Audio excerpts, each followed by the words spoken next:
Hello, everybody, and welcome into another edition of my 5 takeaways in the SEC Week 10. I really appreciate you guys being here. Please hit that like, please subscribe, and let's jump right into this. Number one, there is no dominant team this year in the SEC. We thought it was going to be Georgia at the beginning of the year. We thought it was Texas for a little bit. And then we thought it was Georgia again after they beat Texas. And then Georgia goes out this week and honestly kind of lays an egg versus Florida. Yes, is it a rivalry game?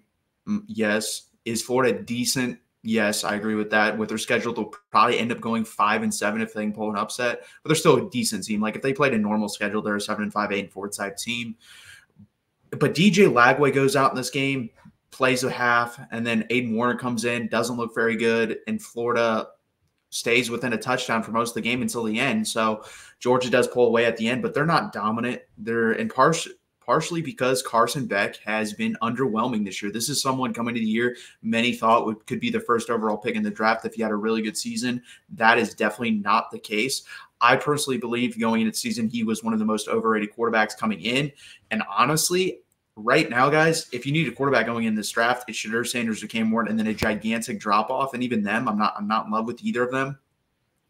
But in the SEC, there's no dominant team. Do you trust Georgia on a week-in, week-out basis? Do you trust Texas on a week-in, week-out basis? Do you trust Texas A&M on a week-in, week-out basis? Do you trust LSU, Alabama, et cetera, Tennessee? So there's no dominant team this year. I do not know who's going to represent in Atlanta for the SEC championship game. It's going to be a combination of Alabama, LSU, Texas A&M, Tennessee, Georgia, Texas. Those are, I guess, Ole Miss kind of is there on the outside as well, but they have 2 key losses, so I don't see them. But those are the 6 without Ole Miss having an outside shot at number 7. I have no clue who it's going to be. Drop your predictions down below. It's going to be a very interesting last month of the season to determine that. And right now, there is no dominant team. And you can say that not just in the SEC, but in the country as well, but especially in the SEC. Number 2. Mark Stoops has got to go. Got to go. Cannot be the head coach of Kentucky anymore. You're probably not going to make a bowl game. There's a very big possibility of that. I think they needed that Tennessee win. And the worst part about that is that game was there for the taking. We've seen this Tennessee team be vulnerable. We saw them on the road versus Arkansas lose the game, vulnerable. Versus Florida at home, vulnerable. Could have lost that game. I think if Graham Mertz doesn't get hurt, they do lose that game. And then Kentucky has the lead, I believe 10-0 at one point, and then they just completely blow it. They end up losing by double digits. Now, they did cover, but that doesn't mean anything to me at this point. So unless Kentucky can get bowl eligible, which I think they'd have to win out at this point, it's not going to happen. And I think it's just time. Some things run their course, and Mark Stoops at Kentucky has run its course. It's kind of honestly like he didn't win a national championship, but John Calipari was the same reason at Kentucky. Is John Calipari a good basketball coach? Yes, he is. Is Mark Stoops a good football coach? Yes, he is.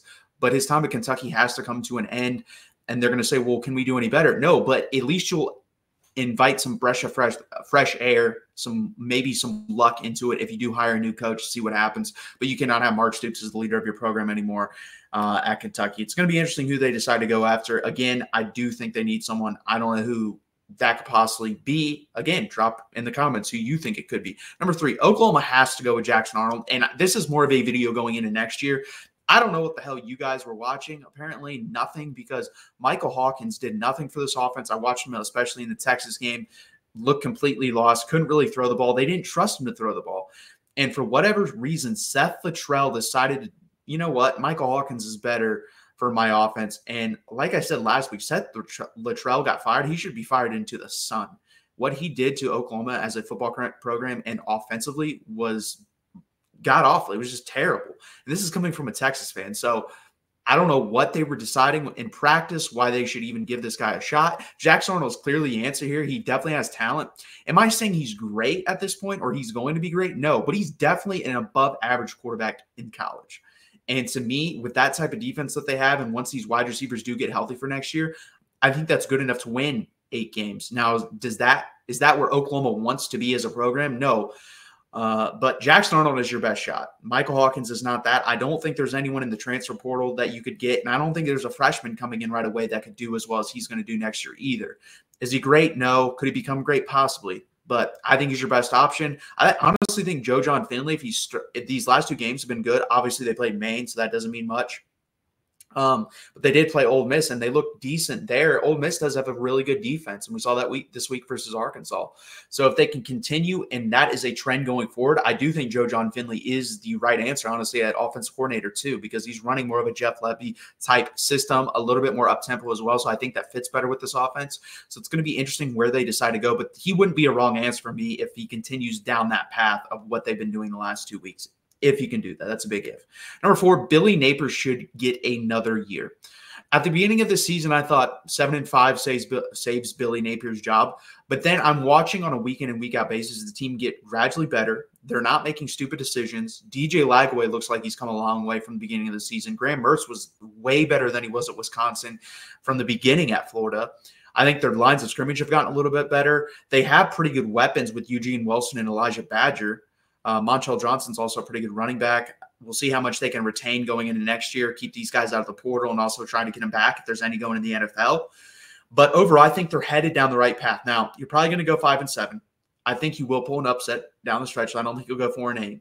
And that may change my mind. If you go 4-8, even though it looks good, you may have to fire them. 5-7, I think you keep them because of the result. I know the results aren't what you wanted. 5-7 is not what you wanted, but they look like a better football team. And that is the most important thing. You can build off that if you're Florida. And I honestly don't know who you're going to go get. To me, guys, it would be a loser mentality to go get Lane Kiffin just because Lane Kiffin's going to get you 9-10 wins a year. Congratulations. You guys are Florida. You guys should be shooting for someone that can win you a national championship. And I don't think Lane Kiffin can win you a national championship. I really don't. So unless he proves me wrong in that aspect, I think you should stay with Billy Napier, search the coaching market again, and find someone that can win you a national championship, not someone that can just win you 9-10 games. Because I honestly think if Billy Napier keeps trending in this direction, he could probably get you maybe not 9-10, but he could get you 8-9. So you're basically selling your soul for one game a year more. In my opinion, that's just my opinion. Again, let me know in the comments. Number 5, Hugh Freeze is on thin ice. Listen, man, I picked this team to go 8-4, dead wrong. But there's a good chance this team's not going to be bowl eligible, and that's pathetic.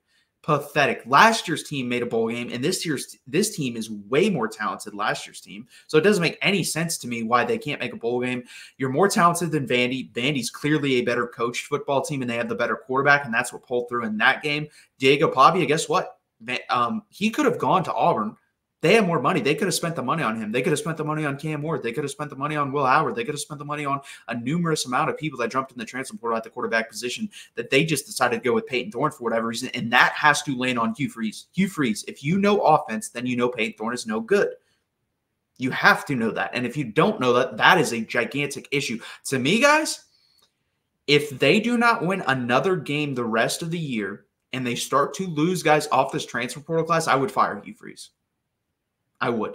I don't think that's going to happen. I do think they're going to be able to retain these guys because they have a lot of money, and I do think they'll probably pull out a win they shouldn't. It would not shock me if they beat Texas A&M. It would not shock me. That falls right into line with Texas A&M as a football program. So it's going to be interesting, but that's my opinion on Hugh Freeze. At the beginning of the season, I would have laughed at someone saying he could get fired, but if they lose out and that recruiting class starts to dwindle, they start to leave, go somewhere else, I think you got to fire him personally.